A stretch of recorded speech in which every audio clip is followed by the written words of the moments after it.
Chapter 1. Investment versus Speculation. Results to be expected by the intelligent investor. Chapter 1 of The Intelligent Investor, Investment versus Speculation, lays the groundwork for Graham's value investing philosophy by drawing a crucial distinction between these two approaches. Investment, according to Graham, is grounded in thorough analysis, focusing on the safety of principal and the pursuit of an adequate return.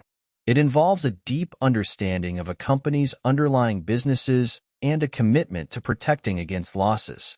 This stands in stark contrast to speculation, which is driven by short-term market fluctuations and the hope of quick profits, often disregarding underlying value.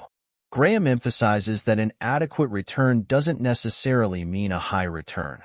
Rather, it's any return the intelligent investor finds acceptable, given their risk tolerance and understanding of the business. This long-term perspective is further reinforced by his advice to investors. Be comfortable owning a stock even if you had no way of knowing its daily share price. This detaches the investor from the emotional roller coaster of market sentiment, allowing them to focus on the intrinsic value of the businesses they own. The misuse of the term investor to describe anyone engaging in market activity, regardless of their approach, is a key concern for Graham. He cautions against confusing speculation with investment, a mistake that can lead to significant losses. He provides detailed definitions for the key elements of investment. Thorough analysis means scrutinizing the facts in light of established standards of safety and value. Safety of principal aims for protection against loss under all normal or reasonably likely conditions. And an adequate return is any rate acceptable to the investor acting with reasonable intelligence. The allure of speculation is undeniable, whether it's short-term trading, betting on hot stocks, or relying on complex formulas that promise market-beating returns. However, Graham warns against these approaches, exposing their inherent flaws. He introduces a critical concept, a kind of self-destructive process akin to the law of diminishing returns, which applies to almost every mechanical formula for outperforming the market.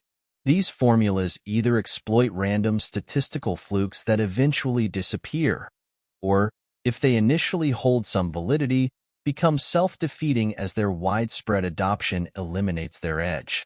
Examples like the January effect, the strategies promoted by James O'Shaughnessy and the Motley Fool, and even incidents like the Timco/Ticketmaster mix-up, underscore the dangers of speculation disguised as investing. These cases illustrate how easily investors can be misled by short-term patterns and market hype, leading them to abandon sound investment principles. The soaring stock price of Juno Online Services, despite the company's deliberate plan to lose money, serves as a prime example of what Graham terms a bootstrap operation, a market fueled by speculation and detached from underlying business realities. Graham acknowledges that the urge to speculate is natural, even suggesting that a small portion of one's portfolio can be designated as mad money for dabbling in speculative activities. However, he stresses the critical importance of maintaining strict boundaries between speculation and investment. This includes keeping separate accounts, never allowing speculative thinking to influence investment decisions, and limiting the mad money account to a small percentage of one's overall assets, no more than 10%. This disciplined approach helps safeguard investors from the potentially devastating consequences of blurring the line between calculated investment and impulsive speculation. Chapter 2. Chapter 2, The Investor and Inflation, explores the impact of inflation on investments and addresses the common belief that stocks are a guaranteed hedge against rising prices. Graham examines historical data on inflation, stock earnings, and stock prices, revealing a complex relationship rather than a simple correlation. He challenges the popular notion that stocks are inherently superior to bonds during inflationary periods.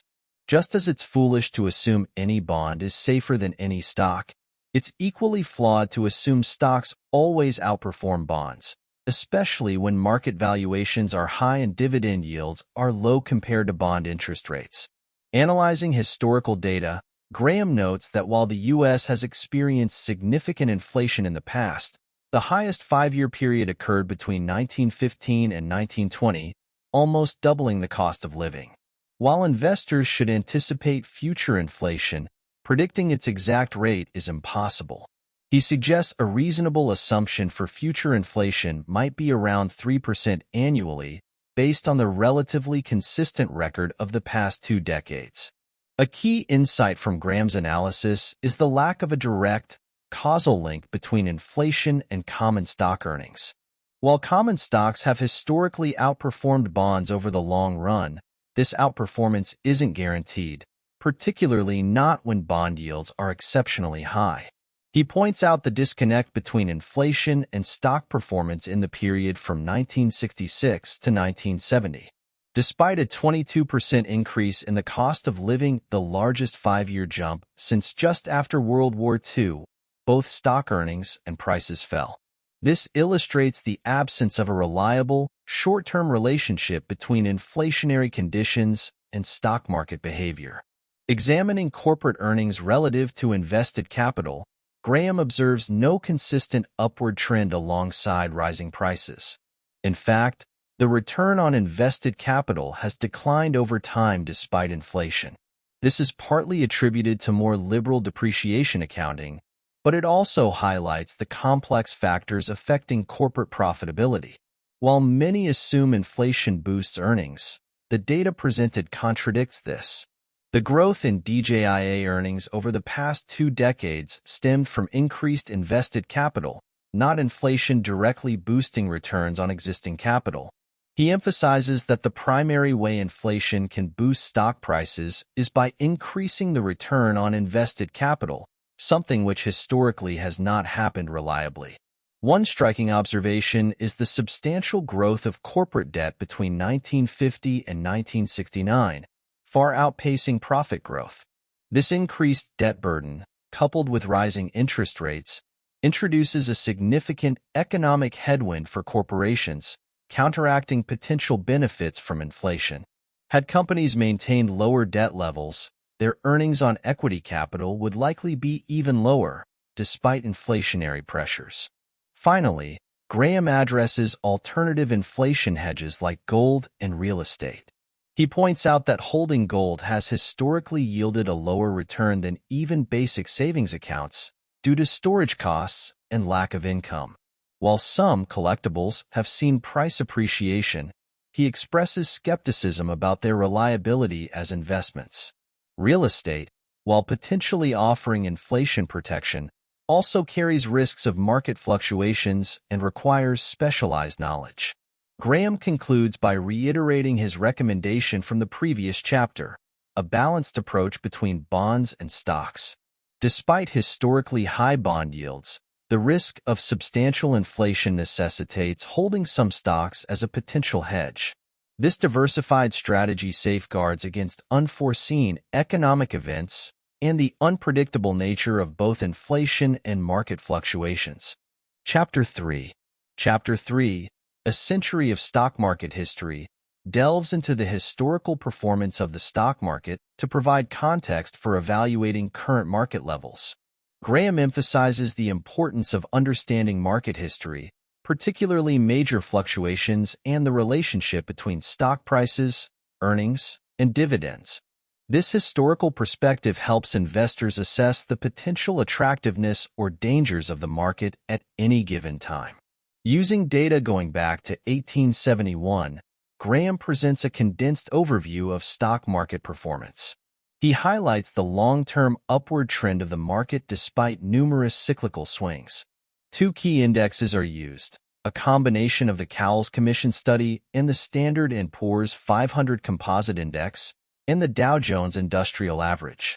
Graham divides the past century into 3 distinct periods. The first, from 1900 to 1924, featured regular market cycles lasting 3 to 5 years with a modest average annual advance of 3%. The second period encompasses the new era bull market peaking in 1929, its subsequent crash, and the erratic fluctuations up to 1949. Surprisingly, between 1924 and 1949, The market's annual advance averaged a mere 1.5%, fostering widespread public disillusionment with stocks.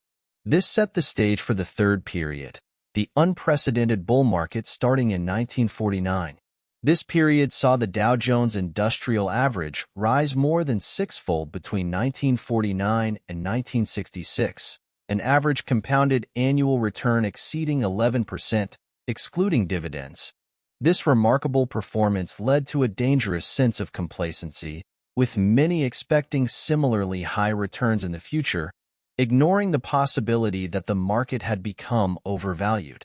This euphoria was eventually punctured by the substantial market decline of 1969 to 1970.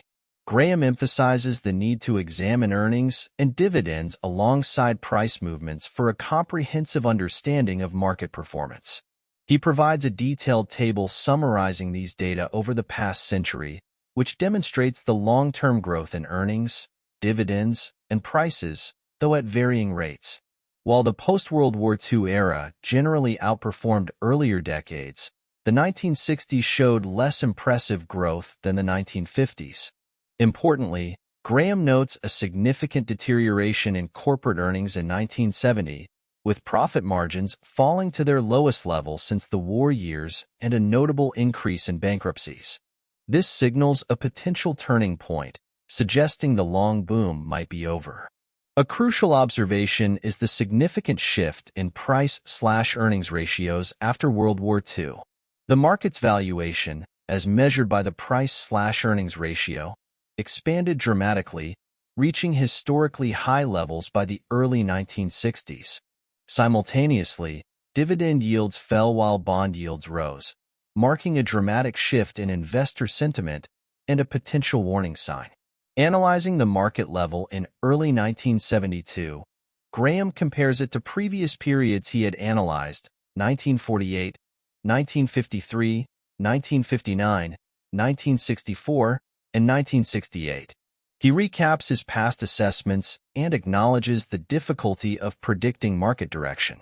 While price-slash-earnings ratios in early 1972 appeared reasonable compared to some earlier periods, the ratio of stock earnings yields to bond yields had deteriorated significantly, making stocks less attractive than bonds. This makes him view the early 1972 market as unattractive for conservative investment. Graham concludes the chapter by acknowledging the technical possibility of another market advance before a significant correction. However, he expresses concern over the market's apparent disregard for the recent 1969 to 1970 downturn. This heedlessness, he warns, could portend either a quick replay of the previous decline or, perhaps even more concerning, another speculative surge followed by a more devastating collapse. He urges investors to be prepared for potentially challenging times ahead. Chapter 4: General Portfolio Policy. The Defensive Investor outlines a basic investment strategy for the defensive investor, focusing on simplicity and minimizing the need for extensive market forecasting. Graham emphasizes that the desired rate of return should be linked to the amount of intelligent effort an investor is willing to expend, rather than being solely tied to risk tolerance. He suggests that identifying bargain issues can sometimes be less risky than holding conventional bonds, a point highlighted by the subsequent decline in bond prices due to rising interest rates. A core principle for the defensive investor is dividing their portfolio between high-grade bonds and high-grade common stocks. Graham recommends a range of 25% to 75% for either asset class, suggesting a 50-50 split as a starting point. However, he acknowledges the psychological difficulty of adhering to traditional portfolio rebalancing guidelines, which involve selling stocks as the market rises and buying them when it falls. Human nature often leads to the opposite behavior, fueling market bubbles and crashes. Since the stock market has become increasingly unpredictable, there's no foolproof method for timing these shifts between stocks and bonds. Therefore, he advises against exceeding a 50% allocation to stocks unless the investor has absolute confidence in their stock selections and can withstand a significant market downer. Conversely, reducing the stock allocation below 50% is also not advisable unless the investor is genuinely concerned about current market levels and is willing to limit their participation in any subsequent market rise. This leads Graham to propose a simplified 50-50 formula for most defensive investors. This involves maintaining an approximately equal allocation between bonds and stocks, rebalancing the portfolio to restore this balance whenever the market's movements shift it by 5% or more.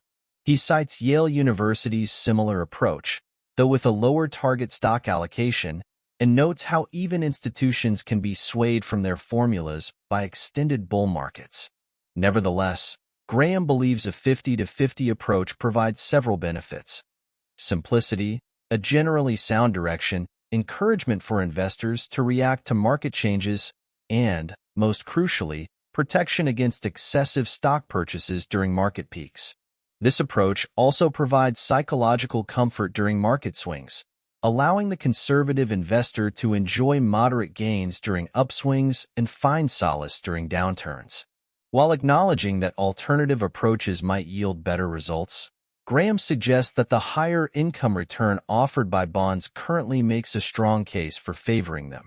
Ultimately, the choice between a 50% or a lower stock allocation should depend on the individual's temperament and risk tolerance. A purely rational investor, evaluating the odds objectively, might favor a 25% stock allocation in the current market environment and wait for stock yields to become more attractive relative to bond yields before increasing it. Graham then discusses the bond component of the portfolio. For investors with smaller funds, up to $10,000, U.S. savings bonds remain an attractive option. Their safety, guaranteed interest rate for at least 10 years, and flexible redemption features make them suitable for conservative investors. For those with larger sums, however, exploring other bond options might be worthwhile. He discusses various types of U.S. government bonds, including direct and indirect obligations, those backed by a government agency. State and municipal bonds are also discussed, highlighting their tax advantages but also emphasizing the need to focus on high-quality issues. Corporate bonds are mentioned as well, with different quality ratings and yields.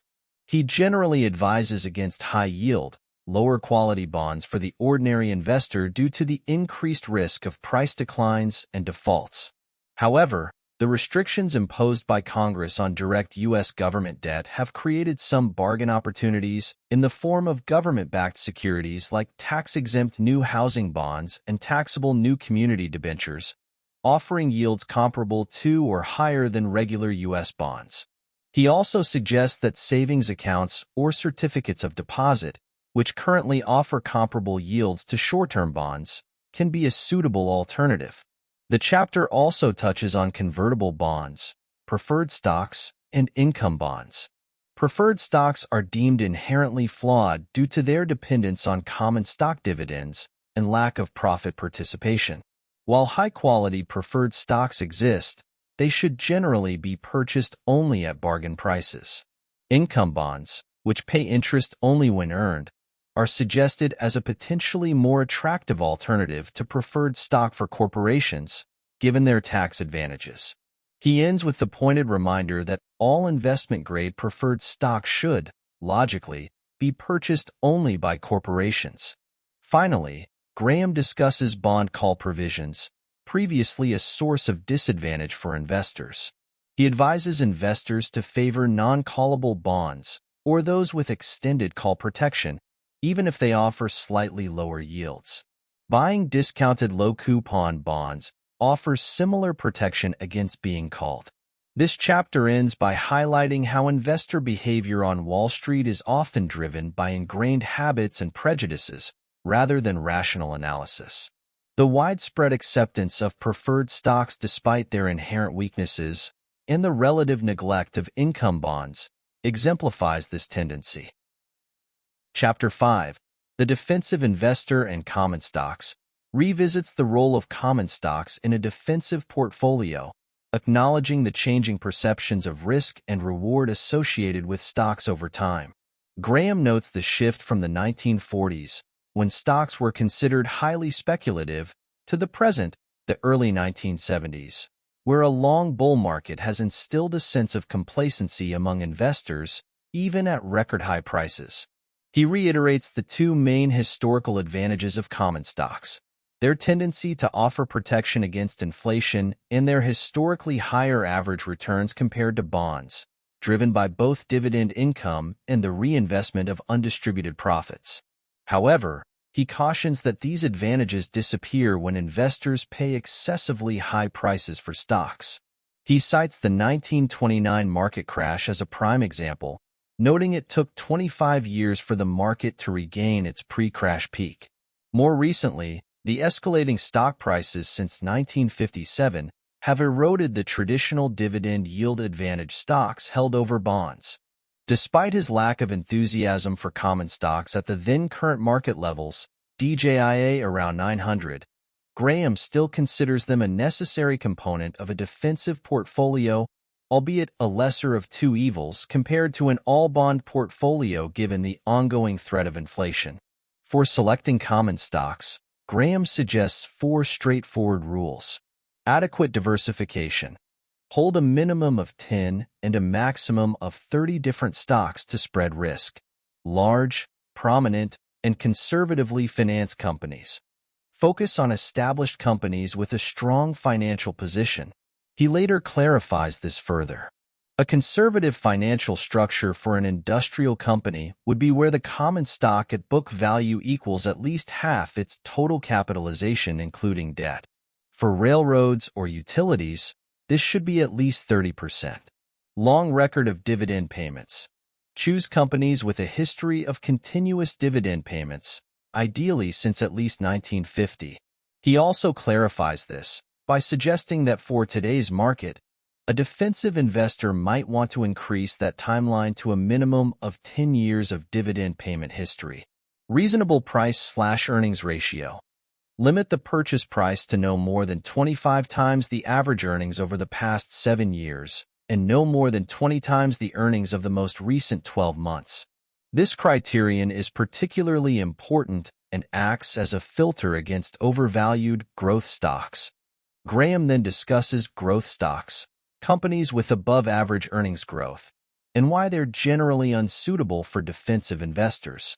While acknowledging that significant profits can be made from growth stocks with impeccable timing and selection, he warns that they are inherently more volatile and risky than established, dividend-paying companies.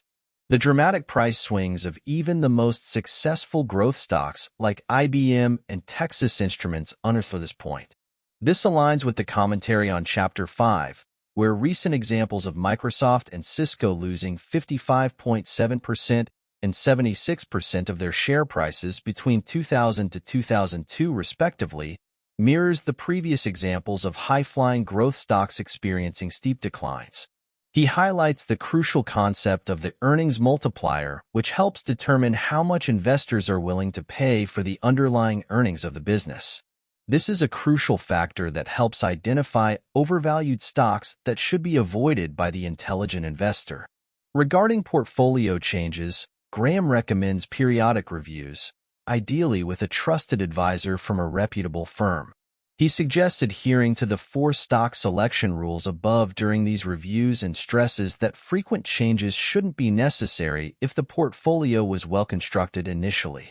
Interactive portfolio trackers that monitor the holdings of your portfolio are suggested as a tool that might help monitor your portfolio holdings in addition to your own investing judgment. He also explores the concept of dollar-cost averaging, a formula investment plan where the investor invests a fixed dollar amount at regular intervals. This strategy can be beneficial in a rising market, as it prevents investors from concentrating their purchases at market peaks. While some argue that maintaining fixed dollar investments over long periods may be unrealistic, Graham counters that it is becoming easier as investing in stocks is becoming a standard part of savings plans. Thus, regular contributions to stock investments shouldn't be more psychologically challenging than regularly contributing to savings bonds or life insurance premiums. The chapter concludes by addressing how an investor's personal situation should influence their investment strategy. Graham provides 3 examples: a widow relying on her portfolio for income, a successful doctor with substantial savings and continuous income, and a young man with limited savings. While the circumstances vary drastically, Graham suggests the core strategy remains the same: a balanced approach between bonds and stocks, adhering to the principles of defensive investing. He reiterates his advice to beginners to focus on value investing, studying intrinsic value rather than trying to beat the market.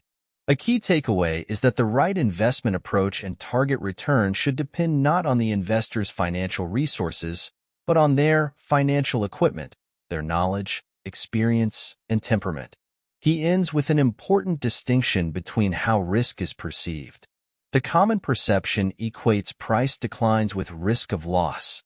Graham argues that for a long-term investor, price fluctuations aren't a true risk. A true risk is permanent capital loss from deterioration of a business, or, even more likely, overpaying for a security relative to its true value. He clarifies his concept of large, prominent, and conservatively financed companies. Large and prominent suggest industry leaders with substantial size, while conservatively financed could mean the common stock portion makes up at least half the total capitalization for industrial companies and at least 30% for utilities or railroads. These criteria are offered as guidelines, not rigid rules, recognizing that there will always be some ambiguity in defining suitable investments. He ends the chapter by reiterating that the very existence of such flexibility permits an important buffer and transitional zone between primary and secondary stocks in the markets. Chapter 6: Portfolio Policy for the Enterprising Investor. Negative approach focuses on what the enterprising investor shouldn't do. While there's no single blueprint for aggressive investing, Graham emphasizes the importance of a well-reasoned justification for any departure from a core defensive portfolio of high-grade bonds and reasonably priced common stocks. He uses the term aggressive, which is a slip of the pen since he previously clarified that an enterprising investor depends less on risk tolerance and more on how much research the investor undertakes.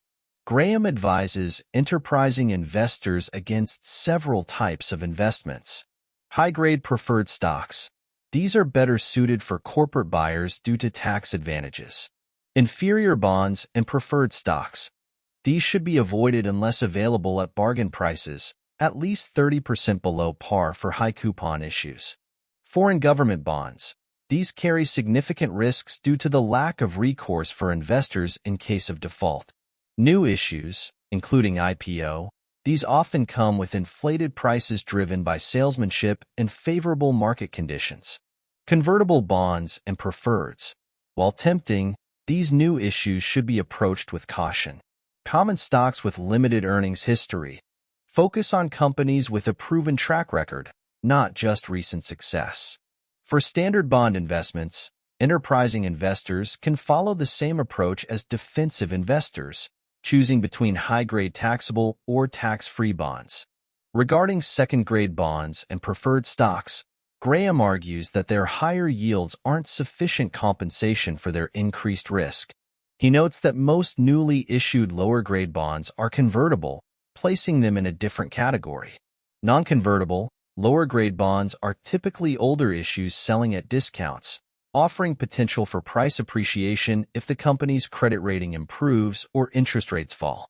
However, even in this area, higher quality discounted bonds can offer comparable returns with less risk. Referencing the 1965 edition, Graham cautions against the businessman's investment fallacy, accepting greater risk for only slightly higher yield. He illustrates the risks of lower quality bonds with examples of railroad income bonds that lost significant value despite improving earnings, highlighting their vulnerability during market downturns. Foreign government bonds are also deemed unsuitable due to their historically poor performance and the lack of legal recourse for investors. He provides stark examples such as Cuban bonds that defaulted and the volatile performance of Czechoslovakian bonds over decades. Graham advises caution with new issues in general. They often carry a higher sales commission compared to existing securities and are frequently issued under favorable market conditions for the seller, not the buyer. This applies particularly to IPOs of smaller, less established companies. He describes the typical pattern of an IPO boom and bust cycle. Initial offerings priced attractively, leading to quick profits, followed by a flood of lower quality offerings at exorbitant prices, culminating in an inevitable price collapse as public enthusiasm wanes. The eagerness of both the public and underwriters to profit from this cycle creates a recipe for disaster. The chapter also includes a discussion of common stock offerings by already listed companies and privately owned businesses going public. He points out the historical trend of declining quality in IPOs and how easily investor-critical thinking gets clouded by bull market excitement, leading to the purchase of overpriced shares. He reinforces the importance of resisting IPO hype. He references the Aetna maintenance example from the 1965 edition as further evidence of the IPO boom and bust cycle. He introduces AAA Enterprises, a company whose shares collapsed from $14 to 25 cents, as another illustration of this cycle. This more detailed example of the IPO process, with its inherent dangers and pitfalls, is discussed more extensively in Chapter 17.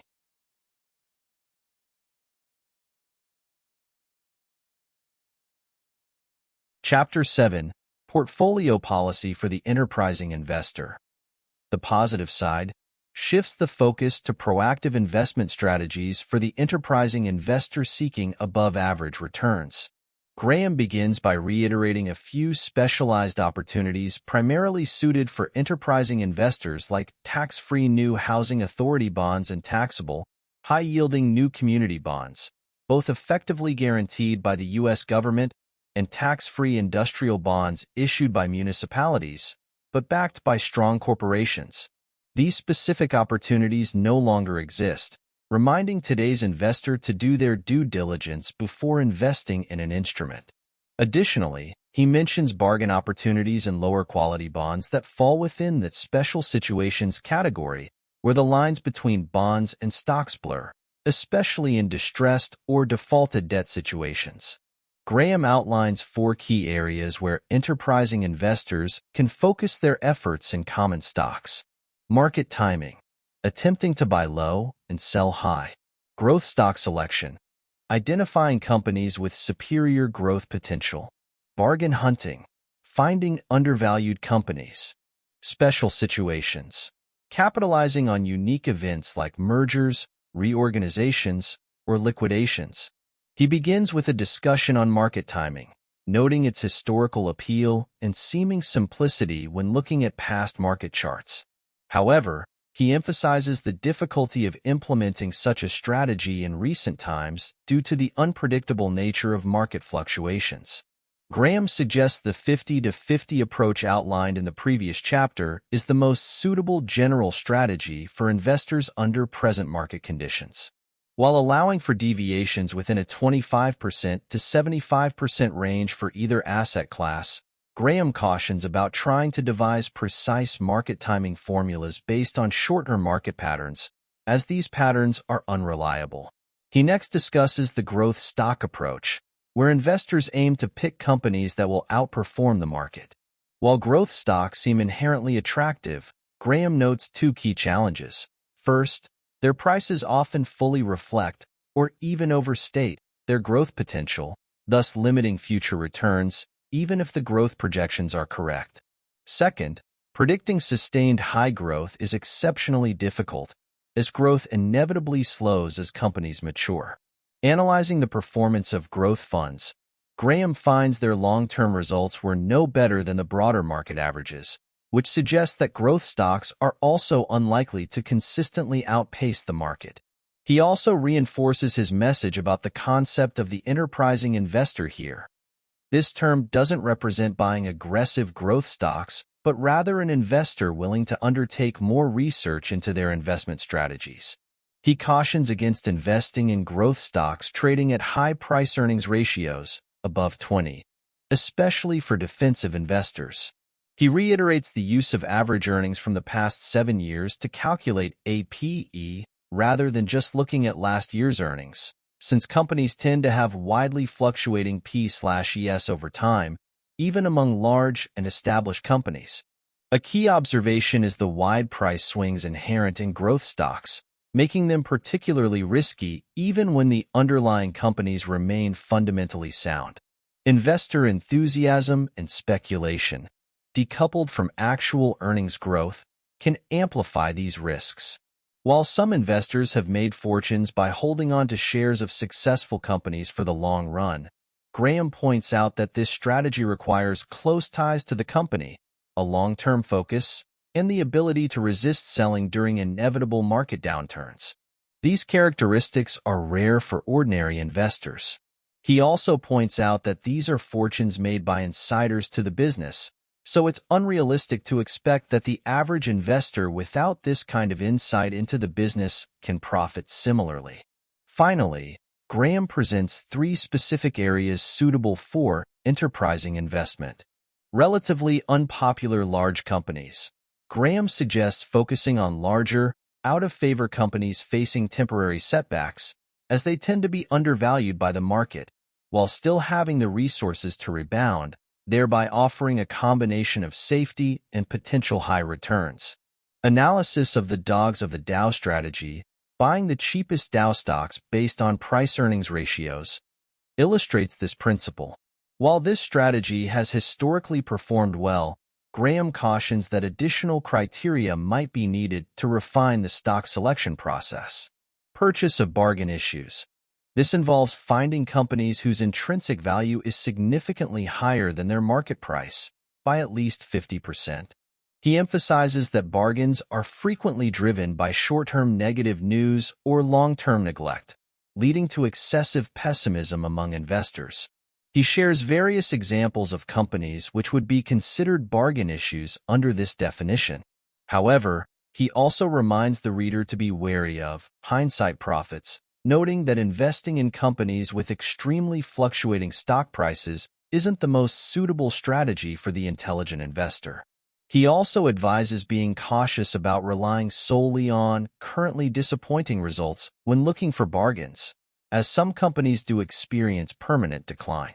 He also suggests looking at the net current asset values, NCAV, or net working capital, as stocks selling for less than their working capital are highly likely to be undervalued. Special situations or workouts. These involve profiting from events like mergers, reorganizations, or liquidations where securities may be mispriced due to the complexities of the legal process. He provides historic examples from railroad bankruptcies or public utility breakups as situations where these opportunities existed. He notes the old Wall Street adage, never buy into a lawsuit, which creates price distortions for the intelligent investor to potentially profit from. He cautions, however, that exploiting these opportunities is a highly specialized undertaking and might only be relevant to a small group of enterprising investors. The Philip Morris example, which lost nearly a quarter of its price in 2 days after a negative court ruling, illustrates how special situations can create opportunities for gains. The stock doubled within the next year. Graham clarifies the broader implications of his investing recommendations, particularly distinguishing between defensive and enterprising investors. He warns against trying to adopt a middle-of-the-road approach, as investing requires a commitment to either the passive or active role. Enterprising investors can pursue any opportunity suitable to their skills and judgment using established business standards. Defensive investors focus on safety, simplicity, and satisfactory returns. His advice for defensive investors leads him to exclude foreign bonds, ordinary preferred stocks, and secondary common stocks unless available at significant discounts. This is especially significant for secondary common stocks. Such a prohibition limits the market of buyers and creates bargains for the intelligent investor. While these stocks may offer solid returns and even growth opportunities, they usually do so at fractions of their true worth. The chapter concludes by reiterating the distinction between insiders, who have control of secondary companies, and outsiders who do not.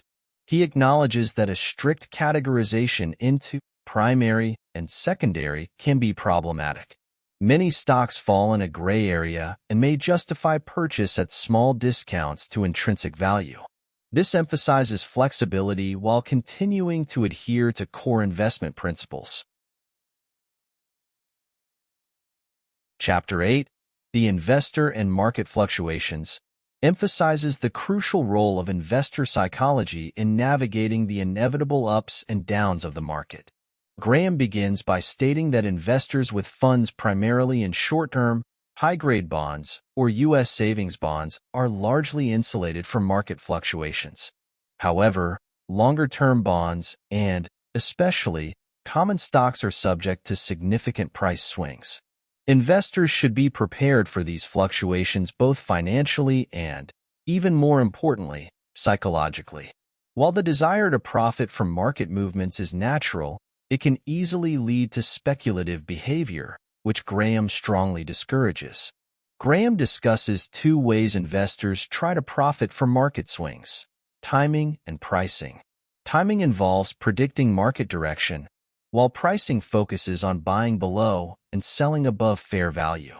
A less demanding form of pricing involves simply avoiding overpaying for stocks.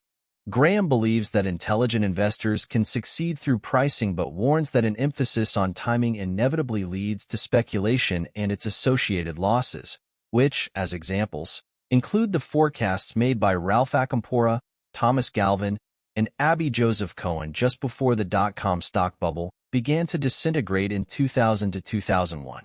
He argues against market timing for several reasons. First, the sheer number of readily available market predictions makes it unlikely that any individual investor can consistently outperform the crowd.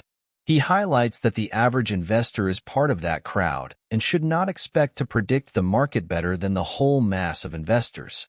Secondly, timing is less relevant for long-term investors who don't need to make quick profits. Waiting for a buy signal offers no advantage unless the investor can buy at a price sufficiently lower to offset any foregone dividends during the waiting period. Graham explores the history of the Dow theory, a popular market timing technique which proved extremely difficult for the typical investor to follow consistently. He points out the Dow theory's change in effectiveness over time, suggesting that as any market timing formula gains popularity, its reliability tends to diminish. He then discusses the buy low, sell high approach. While effective for much of the market's history prior to 1950, this strategy has become increasingly difficult to implement in recent years. The post-1949 bull market defied many traditional indicators and market patterns, making the timing of purchases and sales far more challenging. He uses the example of the market's resilience to negative events, like the Florida real estate collapse of 1925, as well as its ability to detach from the disastrous effects of the 1960 to 1962 IPO bubble and its subsequent burst, to highlight how difficult the market has been to predict. The long, uninterrupted bull market lasting from 1990 to 2000, with record-breaking gains that left investors with a false sense of security, only to be followed by a steep crash, is a clear illustration. Graham also critiques formula investment plans designed to exploit market cycles by automatically triggering stock sales as the market rises. These plans, while successful in the past, often led investors to miss out on the substantial gains in the later stages of the bull market. As happened with formula investing, the more popular any strategy gets, the less reliable it becomes, especially when the same formula is adopted widely by many investors. The core of Graham's approach is to focus on an investor's true financial situation and their relationship to their investments. He draws a distinction between viewing stocks as fractional ownership in businesses versus tradable pieces of paper with fluctuating prices. The tendency for successful companies to trade at prices significantly above their book value makes investors increasingly dependent on market sentiment rather than business fundamentals. This increased focus on price quotations further adds to the speculative nature of stocks. This dependence on the market has caused most modern investors to depend on daily prices of their holdings. He also touches on the ease with which modern stock certificates are transferred, being done electronically for the most part. The crux of the argument in this section is that the higher the premium over a company's book value, the more uncertain its intrinsic value becomes. Therefore, the better the quality of the stock, the more speculative it might become, as demonstrated by the volatile price swings of companies like IBM and Xerox, despite their strong fundamentals. This section also contains one of the most important pieces of advice that Graham suggests for the reader, the idea that daily fluctuations of the stock market, whether up or down, do not affect the intrinsic value of the investment.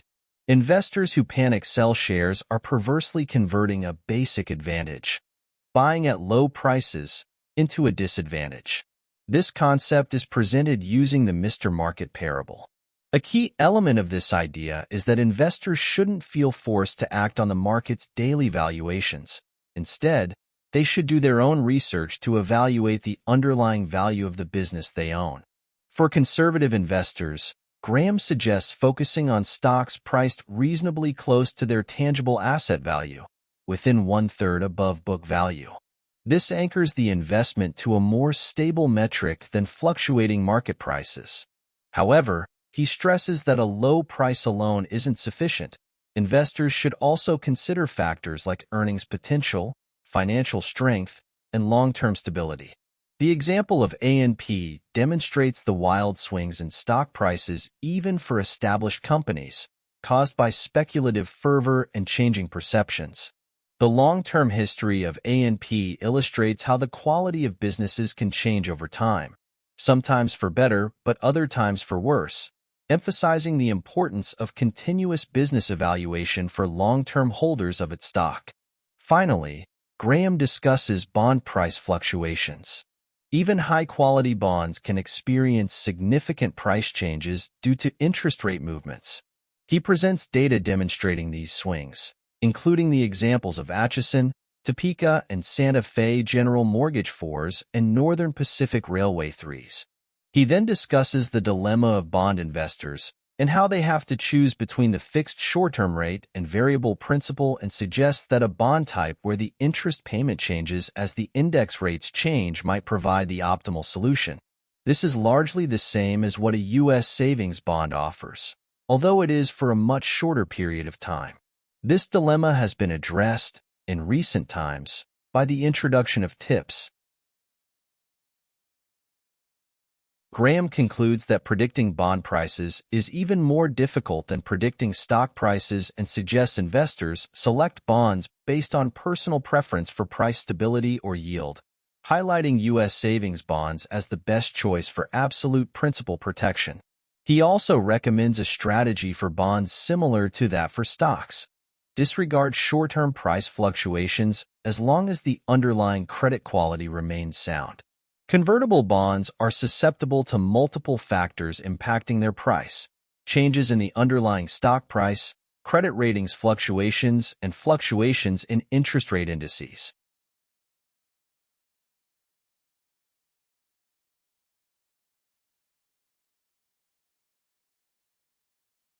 Chapter 9, Investing in Investment Funds, explores the role of investment companies, including mutual funds and closed-end funds, in a defensive investor's portfolio. Graham begins by describing the investment company landscape, noting the significant size of the industry. He differentiates between open-end funds, mutual funds, which issue and redeem shares on demand at net asset value, and closed-end funds, whose shares trade on stock exchanges like ordinary stocks. He highlights the tremendous growth of the fund industry since the early 1970s. He also explains several ways to categorize funds: by portfolio holdings, balanced funds versus stock funds, investment objectives, income, stability, or growth, and sales methods, load funds that charge a sales commission versus no-load funds. He clarifies some common sales gimmicks relating to sales charges, and how no-load funds don't necessarily mean lower returns than loaded funds. He explains that most funds are designed to avoid double taxation by distributing nearly all income and realized capital gains to shareholders. He briefly describes dual-purpose funds and explains how they are structured with two types of shares: preferred shares that receive all ordinary income and common shares that receive all capital gains from security sales. Graham raises several important questions for investors considering funds. Can investors consistently outperform by selecting the right funds, including performance funds? How can investors avoid underperforming funds? How can investors choose between different types of funds, balance versus stock, open-end versus closed-end, load versus no-load? He first addresses the performance of the fund industry as a whole, concluding that funds have served a beneficial purpose by encouraging saving and investment and protecting investors from costly mistakes. He suggests that individuals investing solely through funds have likely fared better than those picking stocks directly, even if the fund's overall performance matched the market and carried higher costs. The key reason is that funds provide diversification and professional management, protecting individual investors from the temptation of speculating in low-quality stocks or making other costly errors. Analyzing the performance of 10 large stock funds, Graham finds their overall results for the period 1961 to 1970 were comparable to the S&P 500 index, but better than the DJIA.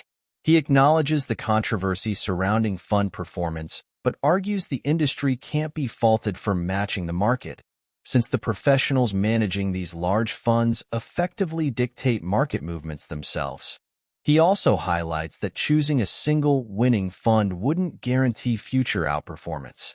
He then discusses performance funds, a relatively small segment of the industry that aimed for significantly above-average returns in the recent market cycle by taking substantial risks. He points out the inexperience of many of these fund managers whose careers coincided with the extended post-World War II bull market. He highlights their emphasis on short-term gains in selecting stocks rather than focusing on intrinsic value or long-term fundamentals.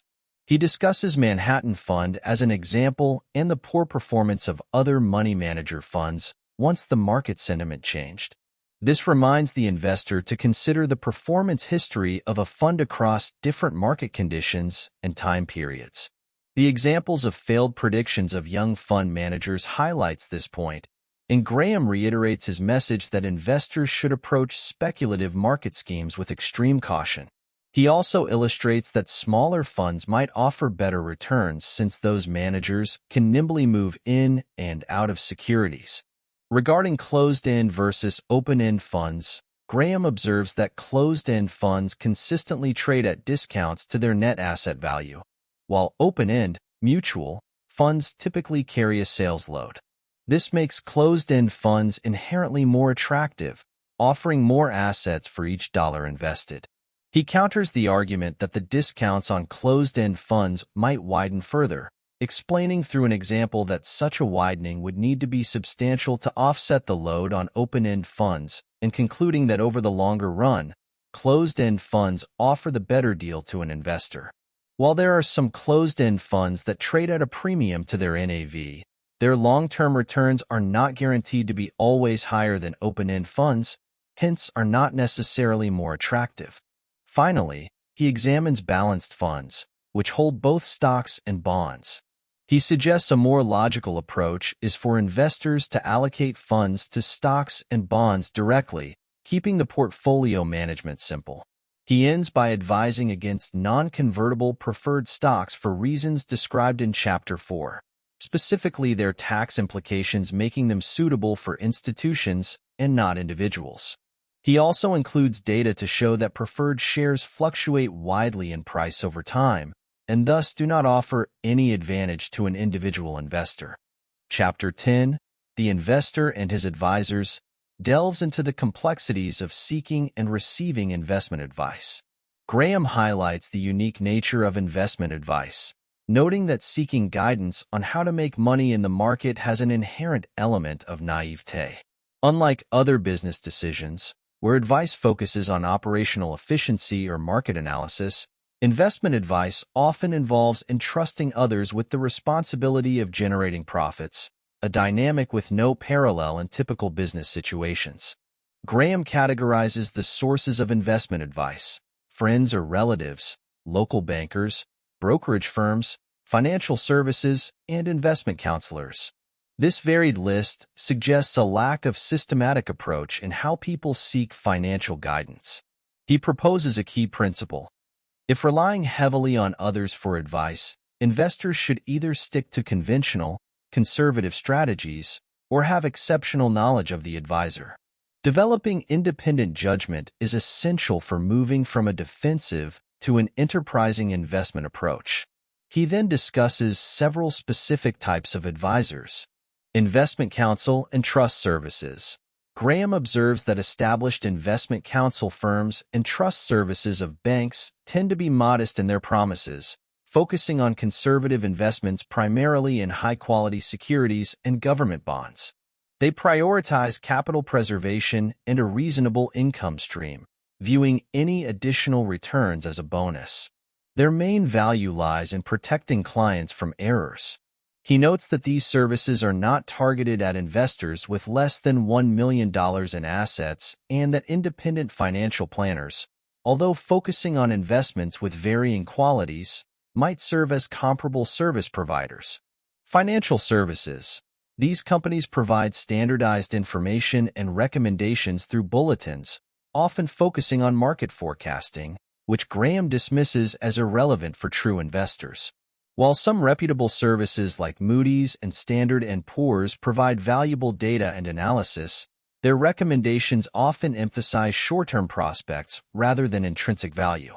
He notes that while these services offer both statistical data for analysis and advice, investors are still responsible for their own decisions. Brokerage houses. Graham acknowledges the brokerage industry's high ethical standards but highlights the inherent conflict between providing unbiased advice and generating commissions, especially given the historically speculative nature of the market. While some brokerage firms simply execute trades and offer basic information, others actively encourage speculative activity to boost commissions. He further cautions that the recent financial troubles faced by brokerage houses have highlighted the risk of speculating with customer capital and the need for individual investors to be prudent in choosing a brokerage firm. Even in the modern context, where brokerage firms provide access to security analysts with deep insights into specific sectors or businesses, he emphasizes that analysts who focus only on short-term price movements do not offer worthwhile advice. CFA designation. Graham commends the establishment of the Chartered Financial Analyst (CFA) program as a positive step towards professionalizing financial analysis, aiming to elevate industry standards and foster a focus on ethical conduct. Investment bankers. While acknowledging their constructive role in providing capital for businesses, Graham also cautions investors to be wary of their recommendations, particularly concerning new issues, since these are presented from a sales perspective rather than solely for the benefit of the buyer. He reminds investors to always maintain sound independent judgment, especially with IPOs. He notes that recent market collapses are clear evidence that investor enthusiasm and lack of scrutiny can be disastrous. Other advisors, bankers, relatives, friends. Graham recommends consulting local bankers for their conservative perspectives, especially for defensive investors. However, their advice might not be suitable for enterprising investors seeking bargain opportunities. He is more skeptical of relying on advice from family and friends, suggesting it can be even more challenging than picking investments independently and that often, free advice is not good advice. Graham concludes by reiterating the importance of aligning the choice of advisor with the investor's specific needs and investment approach. Investors who can afford it should select reputable investment counsel firms or trust departments of large institutions, recognizing that such services offer a reasonable, rather than exceptional, rate of return. He clarifies that investors receiving free advice should be realistic in their return expectations. He advocates for individual investors to take delivery and payment of securities through their bank, thereby isolating them from the potential issues surrounding brokerage house solvency or other problems.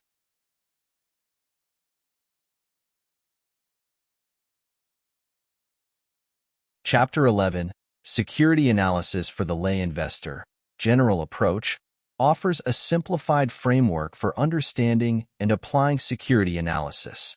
Graham begins by describing the evolution of financial analysis as a profession, distinguishing between security analysis, focused on evaluating individual securities, and financial analysis, which encompasses security analysis, portfolio management, and economic analysis.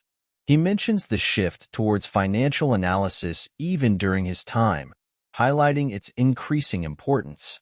He outlines the key tasks of a security analyst, which include describing the business, summarizing its financial position, identifying strengths and weaknesses, estimating future earnings, comparing different companies, and offering an opinion on the security's safety or attractiveness.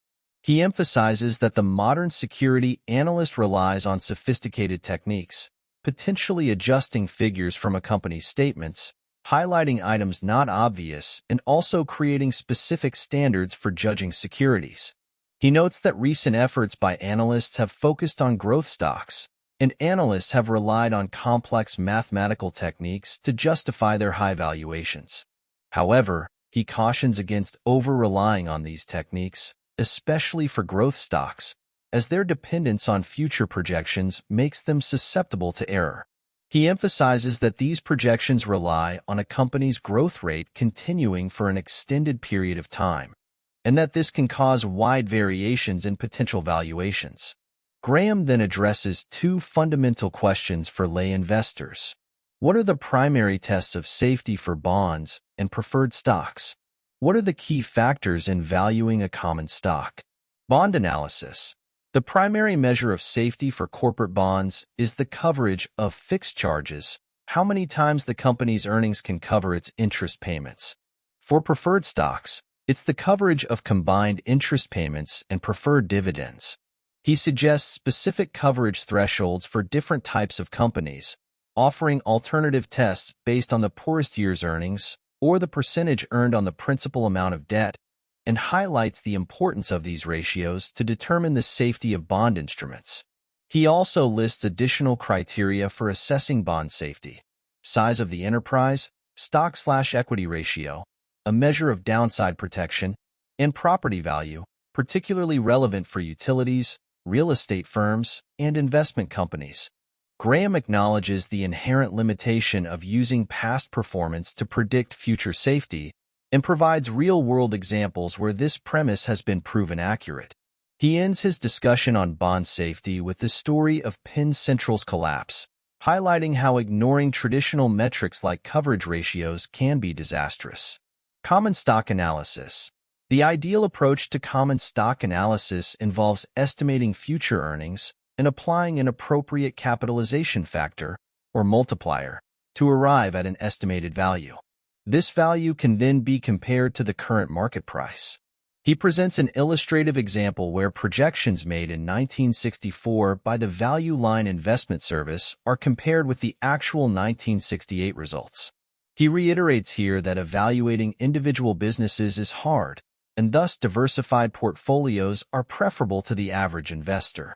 He ends this discussion by emphasizing the importance of basing such valuations on average earnings spanning over multiple years, rather than the current year's earnings alone, to filter out the noise from normal business fluctuations. Graham then discusses several factors that influence the capitalization rate, or PE ratio, investors apply to a company's earnings. These include long-term prospects.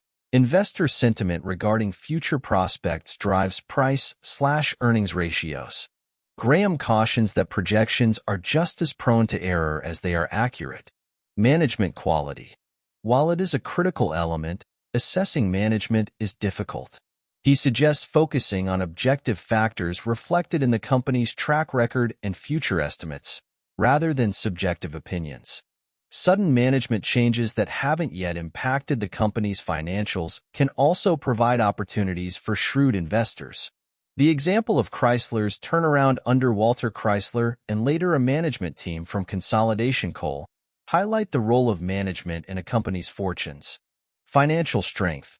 Companies with strong balance sheets, ample cash, low debt are preferable, but moderate debt is not necessarily a red flag. Dividend record. A consistent dividend payout, ideally for 20 years or more, is a positive indicator of company quality. This record demonstrates that companies are investor-friendly and can be a crucial criterion to consider, especially for the defensive investor. Dividend rate. Companies typically distribute around 2/3 of their earnings as dividends. Graham points out that growth companies are increasingly retaining earnings to fund expansion, which makes determining their valuations harder. He defers a full discussion of dividend policy for later. He notes that using the dividend rate to determine valuations might be preferable for such companies and illustrates using an example. He next discusses a simplified formula specifically for valuing growth stocks, taking the growth rate into account. This formula multiplies current earnings by a factor derived from the expected annual growth rate. He explains that this method incorporates a margin of safety, as truly infinite growth is impossible. He revisits his earlier examples of the DJIA, Xerox, IBM, along with a few others, applying this formula to project their implied growth rates based on market prices in 1963, and compares those projections to their actual growth and returns through 1970. He cautions against taking these forecasts literally, emphasizing that actual market behavior is far more complex and that interest rates play a significant role in determining a stock's present value. Since forecasting interest rates is also challenging, Graham prefers this simplified formula for growth stock valuation. The chapter then touches upon industry analysis. While acknowledging that a close look into the future of an industry can be beneficial, he downplays its overall importance as market valuations frequently reflect available information. Technological change can be a significant differentiator in a promising area for analysis, but such forecasts rely mostly on an assessment of the future and are, therefore, inherently risky. Graham proposes a two-part appraisal process for common stocks. Past performance value. Determine the stock's value based solely on its historical record. This involves a quantitative assessment of past profitability, stability, growth, and financial condition, effectively removing all market sentiment around the stock. This can provide a baseline measure for stock evaluation. Future prospects. Assess how new conditions might impact the company's future performance and adjust the valuation accordingly. This is where subjective judgments and forecasts come into play. This two-step process allows for better clarity in valuation. He admits that even this improved approach is not foolproof, as it's challenging to predict a single company's future performance accurately. However, he emphasizes the benefit of implementing such a systematic method. First, it encourages a more disciplined approach in comparison to current methods. Secondly, it aids analysts in gaining better understanding of business valuations.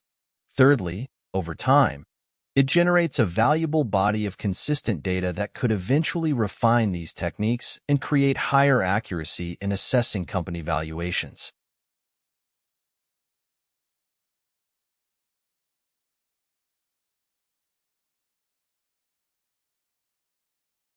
Chapter 12.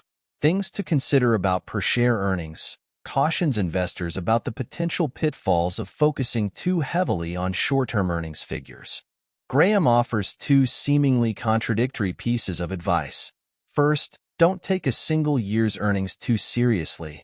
Second, if you do pay attention to short-term earnings, be wary of accounting manipulations in per-share figures. While ideally investors should focus on the long term, the reality is that quarterly and annual earnings reports heavily influence market sentiment, making it important for investors to understand how these numbers can be misleading. He begins with the 1970 earnings report of Alcoa, Aluminum Company of America, highlighting the multiple and sometimes confusing ways companies report earnings per share, creating opportunities for misunderstanding and misinterpretation. He shows how Alcoa presented several different earnings figures: primary earnings before special charges, net income after special charges, and both of these figures adjusted for potential dilution from convertible securities. These multiple figures, often buried in footnotes, can create confusion and obscure the company's true earnings picture. Graham dissects Alcoa's special charges, questioning their true nature and their impact on reported earnings. He challenges the common practice of treating special charges, which often represent costs of restructuring, discontinued operations, and asset write-offs, as separate from regular operating results. He argues that such losses are usually part of the business' normal operations. These practices, as Graham notes, resemble making mountains out of molehills by highlighting and exaggerating normal business events. He also highlights a common practice of making these special charge-offs at the year-end, thereby presenting investors with an artificially improved picture. He adds a humorous example of AMF Corp presenting special items, which obfuscates rather than clarifies the true nature of their business earnings. Graham questions Alcoa's accounting for future losses associated with plant closures and contract completions. He notes that this practice allows companies to avoid assigning these losses to a specific year, potentially obscuring their impact on both past and future earnings. Furthermore, he highlights how these special losses can be used to inflate future earnings through tax credits from carry-forward losses, creating an illusion of higher profitability. He suggests that Alcoa's move might be good accounting practice, but it raises significant doubts about the accuracy and transparency of the reported earnings. He then asks a fundamental question: what were Alcoa's true earnings in 1970? He concludes that it's impossible to determine without knowing how much of the special charges were truly attributable to 1970 events. This highlights how crucial it is for company management and auditors to clearly disclose how earnings figures are calculated. The example of Dow Chemical, where analysts fixated on a minor discrepancy in classifying a relatively small item, illustrates how easily investors can lose sight of the bigger picture. In contrast, the massive write-offs by Northwest Industries and the resulting tax benefits demonstrate a more substantive accounting issue that can significantly impact future earnings. Graham suggests investors should ignore minor accounting variations but be vigilant about substantial ones. He lists several accounting practices that can distort earnings comparisons, including varying depreciation methods, research and development costs, inventory valuation, FIFO versus LIFO, pro forma earnings, stock options, pension fund assumptions, and special purpose entities. He then discusses the traditional practice of using average earnings over several years to smooth out cyclical fluctuations and gain a clearer picture of earning power. He demonstrates by calculating Alcoa's average earnings over 7- and 10-year periods. Graham emphasizes the importance of accounting for a company's growth rate. He suggests calculating this rate by comparing the average earnings of the most recent 3 years with the corresponding figures 10 years earlier, creating a consistent and transparent method for calculating this important financial metric. He cautions against discarding older earnings figures just because a company's growth has been substantial. Applying his two-part appraisal process from the previous chapter to Alcoa, he calculates a past performance value that suggests the stock is undervalued by the market, thereby illustrating how relying on current market sentiment alone can be misleading. He admits the difficulty in precisely adjusting this value to account for future prospects, especially in cyclical industries, as investor perceptions can quickly shift. He also emphasizes that while Alcoa is a large company, its earnings record makes it more volatile than the average company, and thus its valuations more unreliable. The chapter emphasizes the challenges inherent in security analysis and the need for investors to be cautious about relying solely on reported earnings figures. He re-emphasizes his message from the previous chapter about the unreliability of stock valuations and the need for a margin of safety. He ends with the reminder that investors should prioritize getting good value for their investments without being overly concerned with intricate accounting details or speculative projections. Chapter 13, A Comparison of 4 Listed Companies, provides a practical demonstration of Graham's security analysis principles. He analyzes 4 companies listed on the New York Stock Exchange: ELTRA Corporation, Emerson Electric Company, Emory Air Freight, and Emhart Corporation. Of these, only Emerson Electric continues to exist in a comparable form today, while others have either merged or been acquired.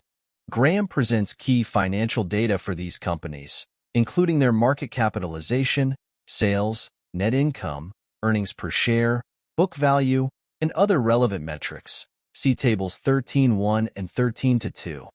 He emphasizes the wide variation in their price-to-earnings (P/E) ratios, despite similarities in their underlying businesses. ELTRA and Emhart traded at modest multiples of their earnings, while Emerson and Emory commanded much higher valuations due to their superior recent growth, particularly Emory. Graham then analyzes the companies across several key performance metrics. Profitability. All 4 companies demonstrated satisfactory returns on book value and profit margins, operating income/sales. Emerson stood out with exceptionally high profitability. He emphasizes the importance of high returns on capital, correlating to better growth over the years. Stability.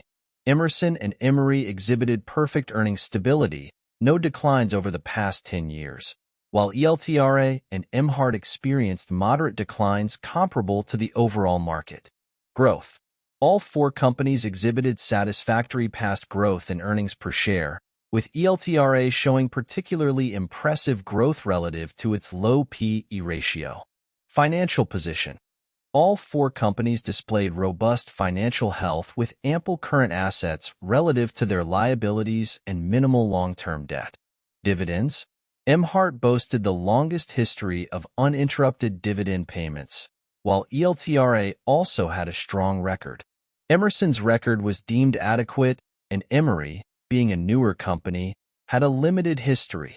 All 4 companies had similar dividend payout ratios. The cheap pair had higher dividend yields than the expensive pair because they sold for lower multiples of their earnings. Price history. All 4 stocks experienced significant price appreciation over the past 34 years, highlighting the long-term wealth-creating potential of stocks.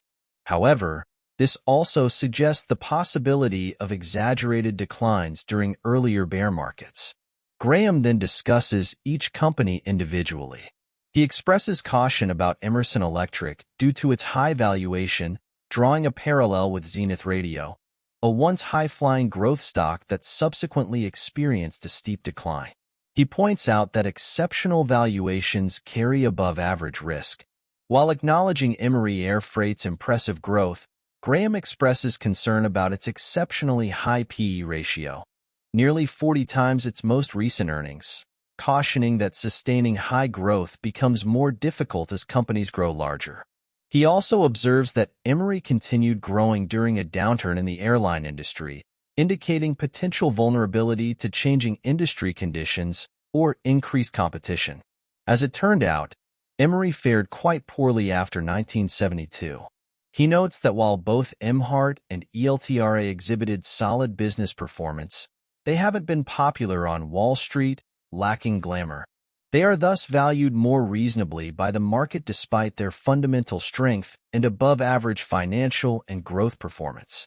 Concluding his analysis, Graham states that while many analysts might favor Emerson and Emory due to their market action and recent growth, the intelligent investor should prioritize value over glamour. While short-term momentum might favor the high flyers, Emhart and ELTRA offered better value and a margin of safety for the long-term investor due to lower valuations. He mentions that the decision to pick one set of stocks over the other often depends on the risk tolerance of the investor. He summarizes the key metrics he uses to define a good stock: low valuation, strong financial condition, consistent dividends, positive earnings, and strong earnings growth. He ends the chapter by summarizing 7 statistical criteria for a defensive investor's portfolio, criteria that both ELTRA and MHART meet. Adequate size of the enterprise, strong financial condition, uninterrupted dividends for at least 20 years, no earnings deficits in the past 10 years, at least 1/3 growth in per-share earnings over the past 10 years. Stock price no more than 1.5 times net asset value. Stock price no more than 15 times average earnings of the past 3 years.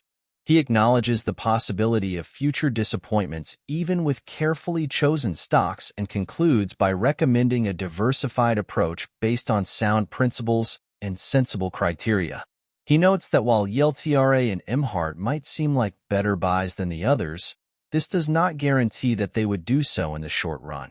He reiterates his message that for such a strategy to be successful over the years, the investor has to believe in the philosophy behind it.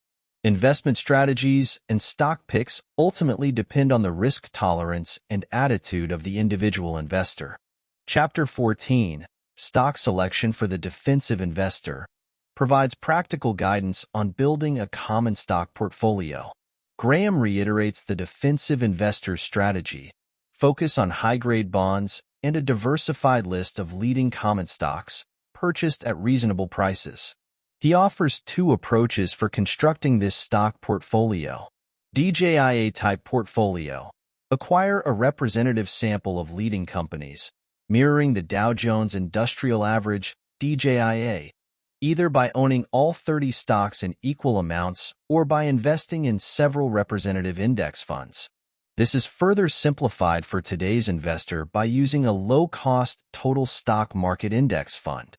Quantitatively tested portfolio. Apply specific quality and quantity criteria to select individual stocks, focusing on metrics like earnings, financial strength, and dividends rather than market popularity. He details 7 criteria for the quantitatively tested approach, designed to screen out lower quality or overvalued stocks while keeping valuations reasonable. Adequate size. Minimum $100 million in annual sales for industrial companies and $50 million in total assets for utilities. Strong financial condition. 2-to-1 current ratio. Current assets at least double current liabilities, and long-term debt no greater than working capital for industrial companies. For utilities, debt should not exceed twice the stock equity. Earnings stability. Positive earnings for the common stock in each of the past 10 years. Dividend record. Continuous dividend payments for at least the past 20 years.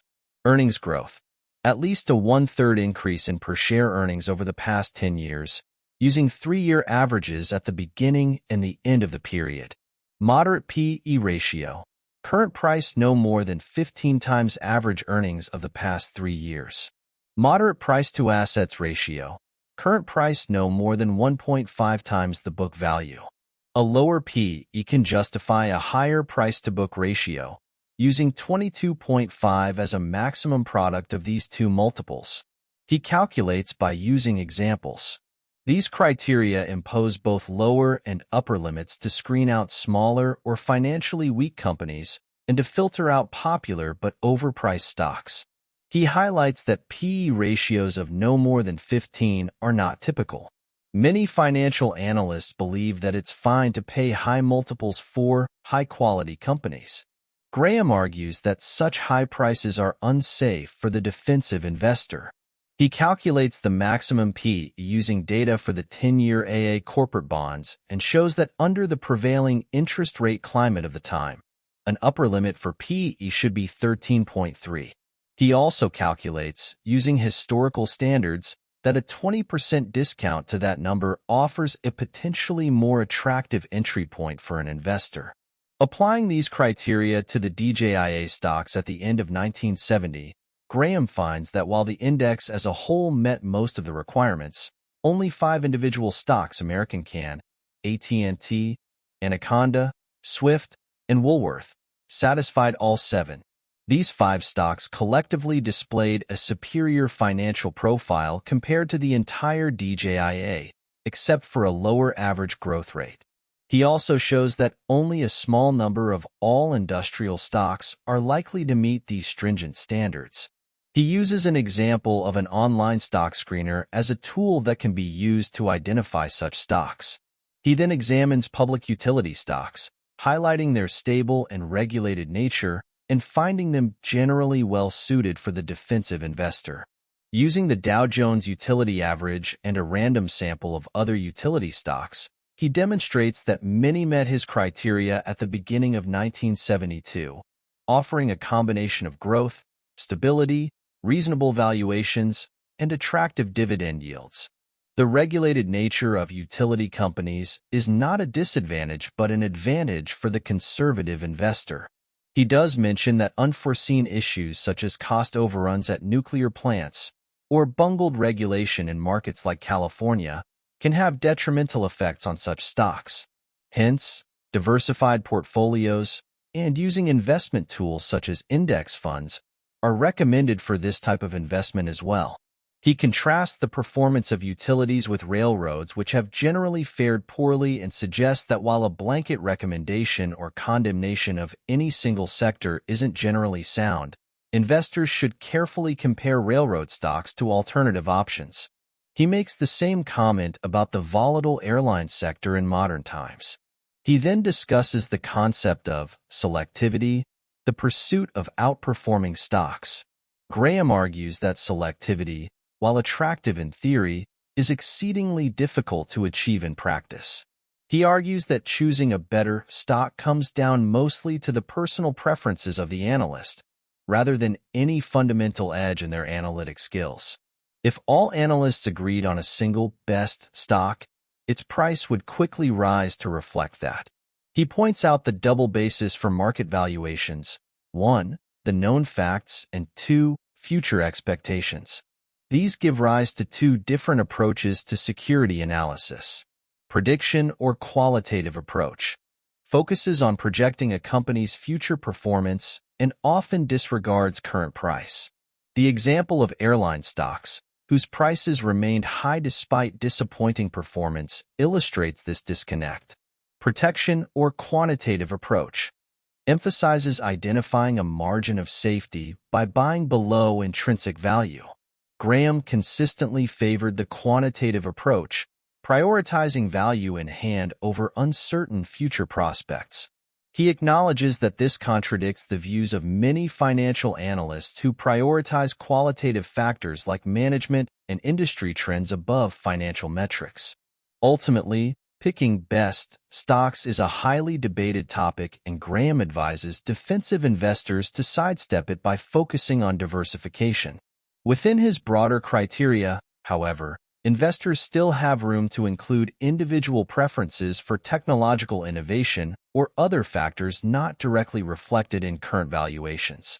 Chapter 15, Stock Selection for the Enterprising Investor, explores more proactive investment strategies for those willing to put in extra effort. Graham acknowledges the challenges of outperforming the market, citing evidence from mutual fund performance studies which demonstrate that even professional investors with significant resources struggle to beat market averages consistently. This underperformance has since been studied and confirmed by many researchers. One explanation is that market prices often accurately reflect all available information and reasonable future expectations, making consistent outperformance a game of chance rather than skill.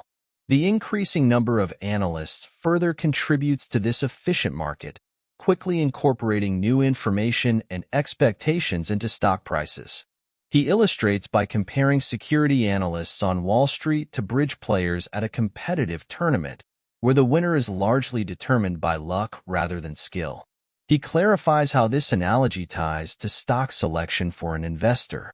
An important concept to remember here is that for the average investor, diversification is essential. Only an investor with indisputable skill should attempt to pick a very small number of stocks or concentrate their investment into a small number of companies. Another explanation for the difficulty of stock picking is that many analysts overemphasize growth prospects, ignoring valuations. This approach assumes uninterrupted future growth, disregarding how unpredictable businesses truly are. Few companies sustain high growth for extended periods, and even less established businesses rarely face complete failure. Company fortunes fluctuate, and their relative standing within their industries changes over time. Thus, a good company isn't necessarily a good investment if its price is excessively high. For the enterprising investor, this highlights the challenge of stock selection. While outperforming the top analysts is unlikely, there are opportunities to profit from undervalued companies neglected by the broader market. This requires adopting less conventional investment approaches. Graham then outlines the methods employed by his firm, Graham-Newman Corporation, broadly classified as arbitrages, simultaneously buying and selling securities involved in mergers, reorganizations, or other corporate events to profit from price discrepancies. Liquidations, buying shares of companies undergoing liquidation to profit from the difference between market price and the eventual cash payout. Both arbitrages and liquidations were chosen based on an expected annual return of at least 20% and a high probability of success, at least 80%. Related hedges, buying convertible securities and simultaneously short-selling the underlying common stock to profit from diverging price movements, while minimizing downside risk. Net current asset, bargain issues, buying diversified portfolios of stocks trading below their net current asset value, working capital, typically at 2/3 or less of that value. Graham-Newman discontinued two other approaches after tracking their performance. Buying seemingly attractive companies whose prices exceeded their working capital value. Unrelated hedging operations involving companies which did not have related securities. These weren't consistently profitable enough to justify the effort. While acknowledging that his firm's specialized strategies aren't suitable for most investors, Graham suggests that enterprising investors, willing to venture beyond the strictest criteria, can apply similar principles with some flexibility. For example, a company with a temporary earnings setback might still be attractive if other indicators are positive and the price is low. He encourages a focus on undervalued cyclical companies when market conditions and short-term prospects are poor. He highlights the case of the technology and telecom sector collapses, which could present potential bargain opportunities in the current market conditions. Graham then explores identifying undervalued secondary companies, those not considered industry leaders, such as ELTRA and Emhart highlighted in Chapter 13. He introduces a practical exercise using Standard & Poor's Stock Guide as a tool and explains how the guide's data presents a wide panorama of financial opportunities available in the markets to an astute observer. He then details his winnowing process, where he screens stocks to find underpriced stocks for potential further investigation. He illustrates this method using 20 randomly chosen companies with low price-to-earnings ratios. He adds several additional criteria for quality and stability and whittles down his list to 5. He mentions that while smaller or lower-priced companies are usually not considered by defensive investors, they can offer potential gains to the intelligent investor willing to do this extra research to identify those special situations. The criteria used for this more advanced screen are financial condition, 1.5 to 1 current ratio, and debt no greater than 110% of net current assets. Earnings stability, no deficit in the past 5 years. Dividend record, currently paying a dividend. Earnings growth, trailing 12-month earnings higher than those reported 4 years earlier. Price, below 120% of net tangible assets. Graham notes that if this method were applied to all the stocks in the stock guide, it would likely generate a diversified list of around 150 companies meeting these criteria, offering sufficient options to choose from. He also suggests using Standard & Poor's earnings and dividend rankings to further narrow the choices. He also examines alternative single-factor selection methods, finding limited success with criteria like low P/E, high dividend yield, strong financial position, or low price per share. However, focusing on high-quality rankings from Standard & Poor's or investing in larger companies showed some promise. Surprisingly, randomly selected portfolios performed significantly worse than the market, indicating the importance of quality and screening. Another unexpected finding was that companies with large goodwill components in their market capitalization performed relatively well, despite high valuations. Graham explains that goodwill represents the amount by which a company's market value exceeds the value of its net assets. He suggests that large, well-established companies with a history of high growth enjoy significant momentum that can sustain high valuations, highlighting the role of market popularity in driving stock prices. However, he reiterates his preference for bargain issues with lower valuations relative to assets and earnings. Finally, Graham revisits bargain issues or net current asset stocks, focusing on companies trading below their net working capital. While opportunities were scarce in prior years, the 1970 market decline created many. He presents 5 prominent examples, highlighting how changing market sentiment drastically impacts valuations even for stable companies.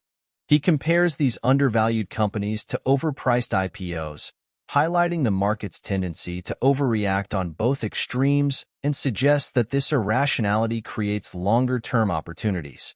Graham emphasizes the importance of patience with bargain issues, as their price appreciation might not be immediate. The Burton-Dixie example from his prior edition illustrates the large profits that are possible over several years if an investor can stick with this strategy despite a lack of immediate market appreciation for such stocks. He ends by re-emphasizing his point from Chapter 7 that special situations are now primarily a game for experienced professionals. Chapter 16, Convertible Issues and Warrants, examines these complex securities, emphasizing the need for careful analysis despite their perceived advantages. Graham notes the increasing popularity of convertible bonds and preferred stocks, along with stock option warrants. He explains that convertible securities offer investors the perceived safety of a bond or preferred stock combined with the potential upside of a common stock. Issuers benefit from lower interest or dividend costs and the possibility of converting the debt into equity. However, he cautions that these advantages are often overstated. He points out that the investor usually sacrifices yield or quality in exchange for the conversion feature. The issuer effectively surrenders part of the potential returns if the company's business becomes highly profitable. He reiterates that convertibles are neither inherently good nor bad, but like any investment, their merit depends on the specific terms and overall context. Graham warns against convertibles issued during bull markets, as their attractiveness is tied to inflated stock prices. He demonstrates the generally poor performance of convertibles issued during bull markets by comparing their performance during the 1946 to 47 market decline to that of straight preferred shares. A similar analysis during 1968 to 70 shows that convertibles declined more than the overall stock market. However, he mentions that during periods of higher bond yields, as was the case during 1968 to 69, even strong companies were forced to issue convertibles to take advantage of lower financing costs. He notes that the recent trends in the convertible market, with shorter maturities, better call protection, and better credit quality, make convertibles less volatile than in the past. He discusses the dilemma faced by convertible holders when the underlying stock rises. Selling too soon might result in missing out on future gains, while holding on too long exposes the investor to market downturns. He illustrates this point with the example of Eversharp Company, where the prices for bonds and the related stock collapsed sharply shortly after conversion, wiping out most gains. The example highlights the psychological pressure to sell too soon and the risk of holding on too long. He suggests that a consistent strategy of taking profits on convertible issues at predetermined levels, say 25 to 30%, is the best approach rather than betting on large gains.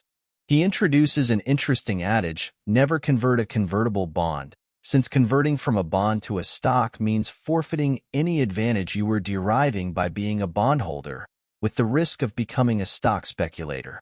He cautions that convertibles are not a guaranteed combination of high yield and safety.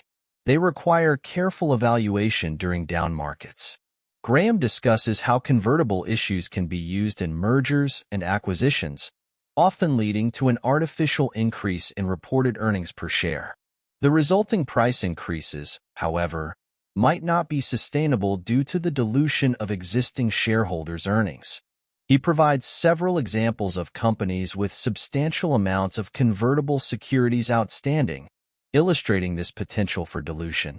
He also explains the dilution factor here further, with examples. He also suggests switching from common to preferred convertible shares when the valuations are favorable, when the preferred, with better dividends and guaranteed par value on conversion, is attractively priced compared to the common. Graham then turns his attention to stock option warrants, expressing strong disapproval. He compares them to paper money, referencing Goethe's Faust and the historical example of the French assignats and the warrants of American and foreign power. He argues that warrants create artificial value, essentially separating the right to subscribe to new shares from the underlying common stock. He emphasizes that warrants offer no guarantee of future capital for the issuing company, as they cannot be forced converted prior to expiration. He explains this by stating that companies usually raise funds using a rights offering whereby current shareholders have the right to participate in new offerings of shares. This is part of the implied value inherent in owning a share in a company. When warrants are issued, this implied value of subscription rights is taken away from the common shareholders and transferred to warrant holders. This process, as explained, is not beneficial to either the business or the common shareholder, and he reiterates his message that warrants often overstate the company's true financial picture. Graham suggests accounting for warrants by adding their market value to the company's common share capitalization, which provides a more accurate reflection of their true cost to shareholders. He demonstrates this with National General Corporation as an example, comparing his suggested approach with the conventional accounting treatment. He concludes by reiterating his disapproval of large warrant issues, although he acknowledges the possibility of short-term profits from shrewd speculation in them. However, he cautions investors about the risks involved and the need for specialized knowledge. He notes that the tendency of warrants to trade at higher premiums compared to convertible bonds and preferred shares might be a valid reason to sell bonds with warrants attached, rather than creating convertibles of the same value. But large warrant issues, he reiterates, are nothing more than a fabrication of imaginary value for the issuing company. Chapter 17, for extremely instructive case histories, examines 4 companies whose stories offer valuable lessons and warnings for all investors. These cases represent extremes of financial mismanagement, speculative excess, and regulatory failures. The 4 companies and their respective lessons are: Penn Central Railroad, neglect of basic financial analysis and warning signs, leading to bankruptcy. Ling Temcovat, LTV, unsound empire building through debt-fueled acquisitions, resulting in collapse. NVF Corporation, a small company's reckless acquisition of a much larger one, using questionable accounting and unsustainable debt. AAA Enterprises, a small, poorly capitalized company's rapid rise and fall, fueled by speculative mania and questionable underwriting practices. Penn Central, Graham emphasizes that basic security analysis would have revealed Penn Central's financial weakness long before its 1970 bankruptcy. He points out several red flags: inadequate coverage of interest charges based on earnings, years of negligible income tax payments, raising doubts about the quality of earnings, the availability of much safer alternative bonds with similar yields, an excessively high stock price relative to earnings, misleadingly high reported earnings boosted by postponing losses from a merger, poor operating performance compared to other railroads, and questionable accounting practices. Graham concludes that no competent analyst should have held Penn Central bonds or stock after 1968. He underscores the importance of performing basic due diligence before considering market trends, complex calculations, or subjective predictions. He notes that even during his own time period, the stock traded at prices that did not reflect the precarious nature of the business. This same problem continues today and was reflected in the stock prices of Enron, WorldCom, among others, just before they declared bankruptcy. LTV. This case demonstrates the dangers of rapid, debt-fueled expansion. Graham presents LTV's financial data over several years, illustrating its exponential growth in sales and, more alarmingly, debt, culminating in massive losses and a sharp stock price decline. He notes how LTV masked its poor performance in 1961 by taking a big bath and burying special charges in a single bad year. This is also known as kitchen sink accounting, whereby all the expenses are charged in a single year, thereby making future earnings look comparatively better. He highlights how even at its peak, the company's true asset value was significantly less than what the market believed, illustrating the wide chasm that can exist between price and value, and reminds investors to be wary of companies growing primarily through acquisitions, as the high debt levels often involved make such expansions unsustainable.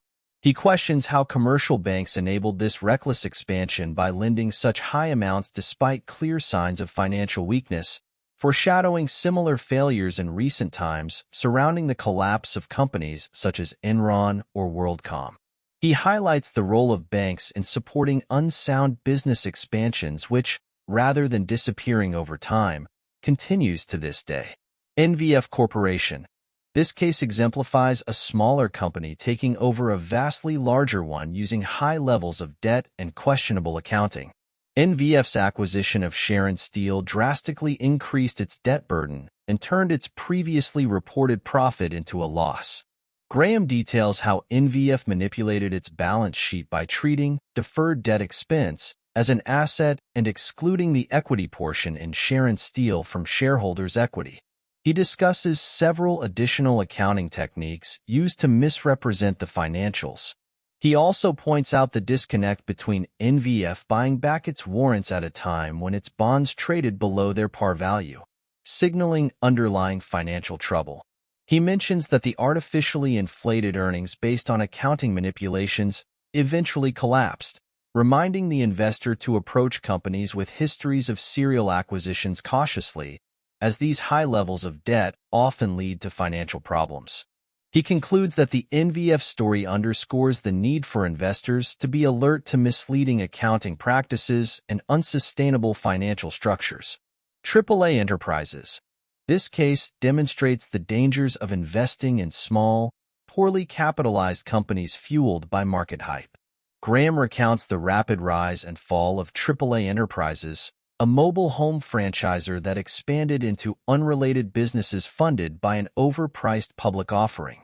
He notes that the founder personally made nearly $4 million off of shares he knew were significantly overpriced, while the underwriters made another $500,000 at the expense of the public investors who poured nearly $7 million into the company. He points out how even when the company started reporting losses, the stock price continued to double and completely ignores the poor financial performance and impending bankruptcy of the company. He notes that even as the company was reporting losses and was on its way to bankruptcy, the market still valued the stock at over $1.5 million, which reflects poorly on market's ability to evaluate the business and judge its shares fairly. He criticizes the investment banks that facilitated this offering, questioning whether they have an ethical obligation to protect investors from such ventures and recommending enhanced regulatory oversight of public offerings, including requiring some kind of formal warranty about the valuation attached to a new offering. Graham uses these cases to reiterate how greed, speculation, and a failure to apply basic principles of financial analysis can lead investors astray, and emphasizes that investors should be wary of companies that rely on hype and buzzwords, rather than sound fundamentals and financial valuations. Chapter 18, a comparison of 8 pairs of companies, offers practical examples of security analysis by examining 8 pairs of companies with superficially similar businesses or stock listings, highlighting the vast differences in their financial positions, performance, and market valuations. This comparative approach emphasizes the importance of looking beyond surface similarities and conducting thorough analysis. Note that many of the companies Graham analyzes in this chapter either no longer exist or have changed drastically in the more than 3 decades since he made these observations. However, the principles he demonstrates remain as valid as ever. Pair 1. Real Estate Investment Trust versus Realty Equities Corporation. This pair contrasts a conservative, century-old real estate trust with a rapidly expanding, debt-laden conglomerate also dabbling in real estate. While their names and ticker symbols were similar, their financial profiles were drastically different. The trust focused on prudent investments, moderate growth, and manageable debt. Realty Equities, on the other hand, engaged in aggressive expansion, complex financial engineering, and a diverse range of ventures, including racetracks, movie theaters, and even literary agencies. Graham highlights Realty Equities' questionable accounting practices, including manipulating the stated values of preferred stock and common equity. The trust, by contrast, followed traditional investment principles and provided stable returns for its investors. The market, however, favored the more exciting yet overpriced Realty Equities until its eventual collapse. Graham uses this example to contrast two approaches to real estate investing and how following a conservative approach can be safer and more effective for the long term. He mentions an important development that took place after he wrote this book. Due to excessive lending practices by banks to finance similar over-leveraged ventures, the entire sector suffered a crisis in the ensuing years. Pair 2. Air Products and Chemicals versus Air Reduction Company. These two companies were similar in their core business, but diverged sharply in their profitability, growth, and market valuations. Air Products, despite its smaller size, traded at a much higher multiple of earnings and book value than Air Reduction. This stemmed from Air Products' higher profitability and growth potential. Graham questions whether this higher quality justifies the premium valuation, suggesting that Air Reduction, with its lower valuation and healthier financial position, might be more attractive as part of a diversified value portfolio. He highlights that Wall Street tends to favor higher quality growth stocks, but in many cases cheaper but less popular stocks can yield better returns in the long run. Pair 3. American Home Products versus American Hospital Supply. Both operated in the profitable healthcare sector. Both had excellent growth and financial strength, but Home traded at lower valuations due to differences in investor perceptions. The comparison illustrates how market exuberance can drive up prices even for good companies, leading to potentially high valuations. Graham notes that while both companies are well-run, the level of market valuation attached to their intangible goodwill creates a speculative premium and hence might be better avoided. Pair 4. H&R Block versus Bluebell.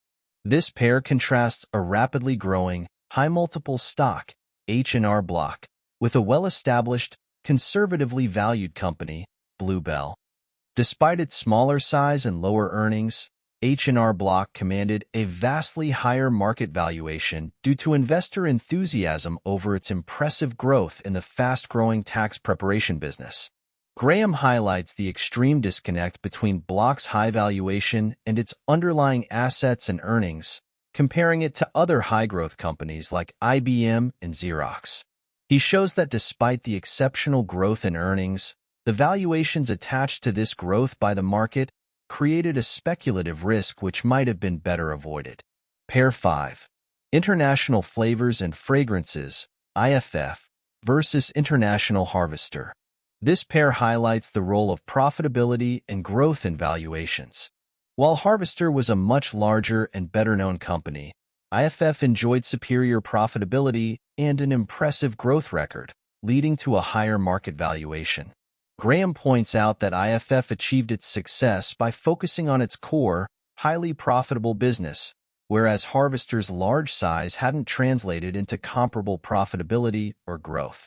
He notes that while large businesses might be well known, this does not necessarily make them attractive for investment. Companies generating significant operating profits despite being much smaller present a different investment profile than large and established, but less profitable, businesses. Pair 6. McGraw-Edison versus McGraw-Hill. These similarly named companies represented different industries and market valuations. McGraw-Hill, a book publisher, enjoyed a much higher P/E ratio than McGraw-Edison despite the latter's larger sales and earnings.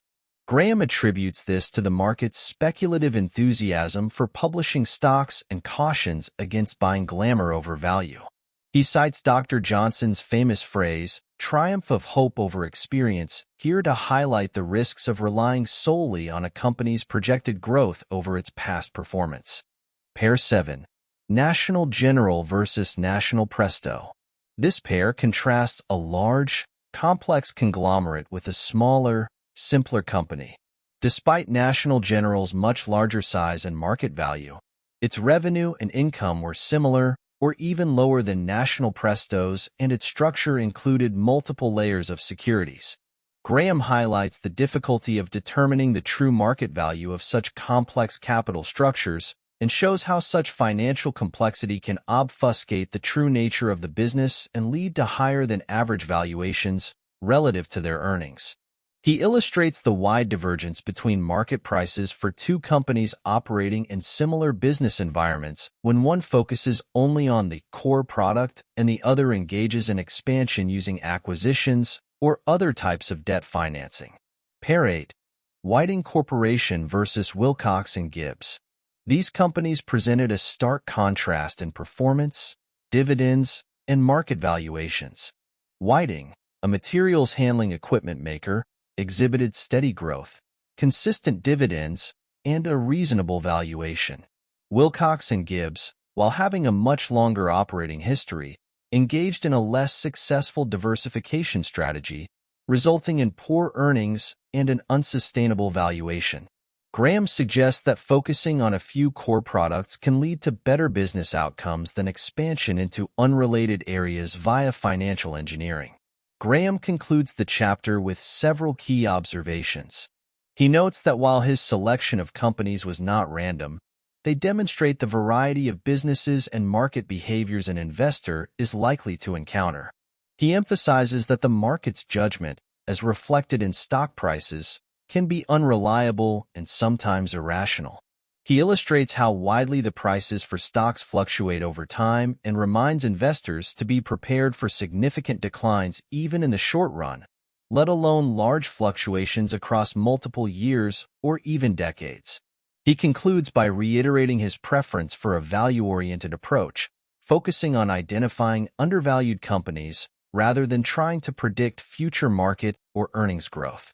He makes the important point that while many analysts try to predict which stocks would have the best returns over the next few months or years, the better approach is to identify stocks that are trading significantly below their true worth, which, as Graham notes, is an approach few investors adopt despite its efficacy. Chapter 19, Shareholders and Managements. Dividend Policy, discusses shareholder activism and dividend policies. Graham begins by advocating for greater shareholder engagement with company management. He suggests that shareholders have a right to demand explanations for unsatisfactory results, especially when those results lag behind comparable companies or lead to a persistently low stock price. He observes that shareholder activism has been largely ineffective, with meaningful change usually driven by takeovers and hostile corporate raiders who oust underperforming management teams, highlighting the role of market forces in shaping corporate governance. The resulting threat of takeovers helps incentivize company boards to be more accountable to shareholders. Graham discusses how investors are increasingly willing to accept low dividend payouts from companies, particularly growth companies, if those retained earnings are demonstrably reinvested for profitable growth, and shows how investors were increasingly favoring growth over dividends. This shift contrasts with earlier periods when high and consistent dividends were a key factor for determining stock market valuations, as exemplified by the differing attitudes towards dividends from AT&T and IBM despite both being large, well-established companies. He reminds the reader that many growth companies prefer to retain most of their earnings to fund expansion, rather than paying them out as dividends.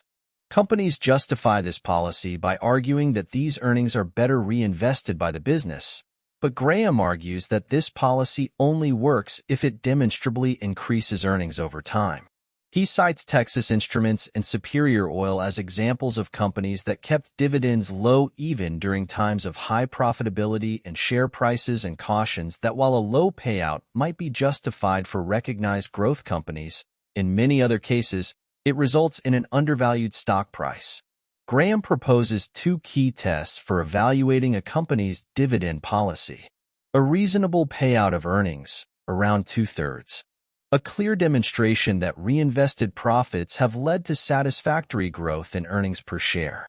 He also challenges the logic of unprofitable businesses holding down dividends to fund expansion rather than returning those earnings to the investors, and emphasizes how a financially weak company often keeps dividends artificially low while they focus on deleveraging, while noting the difference for rapidly growing businesses.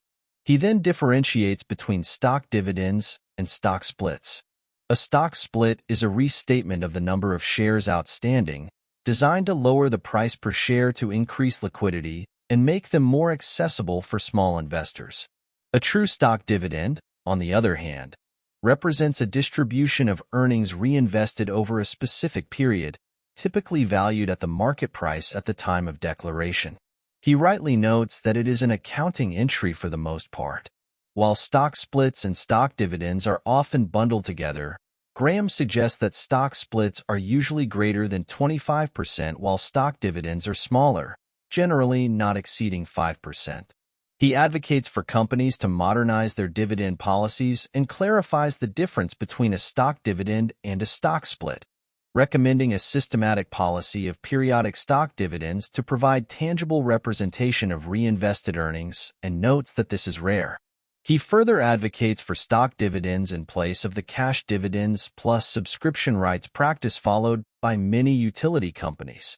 This would allow individual shareholders to choose whether to keep the additional shares or sell them for cash based on their personal financial requirements and income needs, thereby aligning dividend payouts with individual needs while simultaneously saving shareholders the income tax on the distribution if the same were paid out as cash dividends. He concludes by emphasizing the benefits of stock dividends for both investors and efficient capital allocation. Chapter 20, Margin of Safety as the Central Concept of Investment, emphasizes the paramount importance of this principle in intelligent investing. Graham opens with the adage, "This too will pass," suggesting that investors must be prepared for market fluctuations and not be swayed by short-term events. He introduces margin of safety as the core concept of sound investment and explains how it applies to the bond, preferred stock, as well as common stock investor. Margin of safety in bonds. For bonds, the margin of safety comes from a company's ability to consistently earn more than its interest payments. A coverage ratio of 5 times fixed charges before income tax is considered investment grade. This margin protects bondholders against potential future declines in earnings and makes precise earnings forecasts less critical. Alternatively, this margin can be measured as the difference between the total value of the business and its total debt. Both approaches rely on past performance as an indicator of a company's ability to weather future downturns. He illustrates using the example of National Presto, highlighting how its ample earning power could have easily supported a debt load equal to its total enterprise value. Margin of safety in common stocks. The concept is more nuanced with stocks. In rare cases, the margin of safety is as clear as with bonds, when a stock trades below the value of the company's assets even during times of financial stress. More often it lies in a company's earning power relative to bond interest rates. The difference between the higher earning power of stocks and lower, fixed income from bonds creates a margin that allows for a degree of error or bad luck, enabling a portfolio of such stocks to provide resilience and good overall returns even without pinpoint accuracy in the evaluation of each holding. He cautions that the current market conditions make calculating the margin of safety for common stocks challenging due to lower average earning power, making even seemingly safe stocks slightly riskier than in the past. He further notes that while this risk remains real, the bigger danger for most investors comes from buying poor quality companies during prosperous times when the market is more likely to overprice the shares based on short-term rosy business conditions. Such a situation does not offer a margin of safety. For growth stocks, the margin comes from anticipated higher growth compared to the past record. This relies on accurately forecasting future earnings, a task prone to excessive optimism, often leading to overvalued growth stocks. With bargain or undervalued securities, the margin of safety is the difference between the market price and the appraised intrinsic value. This discount provides a cushion against market fluctuations and errors in analysis. The example of real estate bonds illustrates this clearly. Overpriced during boom times, they became true bargains when their prices collapsed during the Depression. What seemed like a speculative profit from buying at distressed prices was really a reward for recognizing and acting on a wide margin of safety. Graham explains the close relationship between margin of safety and diversification. He compares a non-diversified roulette player to a diversified investor. With no margin of safety, diversification is meaningless, like betting on every number on a roulette wheel. But when a safety margin exists, increasing the number of bets, or stocks, increases the chances of overall gains and adds to an investor's returns. A criterion for investment versus speculation. Graham suggests using margin of safety to differentiate between investment and speculation. While speculators believe they have the odds in their favor, their arguments often lack concrete evidence and rely on subjective judgment about future price movements. He reiterates that an investor's margin of safety comes from quantifiable data and reasoning supported by historical evidence. He extends the margin of safety concept by defining conventional investments, U.S. government bonds, high-grade corporate bonds, and dividend-paying common stocks, and unconventional investments, undervalued common stocks, deeply discounted bonds, and special situations. He argues that a sufficiently low price makes even mediocre companies sound investments due to the inherent margin of safety. This concept also applies to special situations, where thorough analysis justifies the purchase price, although individual risks still exist. Even speculative instruments like warrants can theoretically offer a margin of safety under specific conditions, such as historical lows, when the probability of long-term gains becomes higher than that of losses. He uses the example of a sophisticated investor including warrants in his portfolio to make this point, and does not recommend such an approach for the average investor. Graham summarizes his investment philosophy in a series of business principles. Know your business, understand security valuation, supervise your managers, don't blindly trust advisors, calculate your profit potential, base investments on arithmetic, not optimism, and act on your own convictions, have courage after research and careful judgment. He concludes by reminding readers that achieving satisfactory results is easier than most people realize if investors avoid excessive speculation and remain within the bounds of their knowledge and abilities. Achieving truly superior results, however, is far more challenging than it appears. This chapter reiterates the core message of the book. The intelligent investor succeeds not by predicting the future, but by shrewdly exploiting the market's chronic inability to price securities accurately. Patience, discipline, and a commitment to Graham's principles are the keys to financial success. Thank you for listening. It took a mammoth effort to summarize all the key points from a very dense book like The Intelligent Investor. Also, listening to the knowledge of one of the stalwarts of economics, Benjamin Graham, is an opportunity that no one should miss. Follow and subscribe the Audio Basket to listen to more stories, books, summaries, and analysis. Until next time, happy reading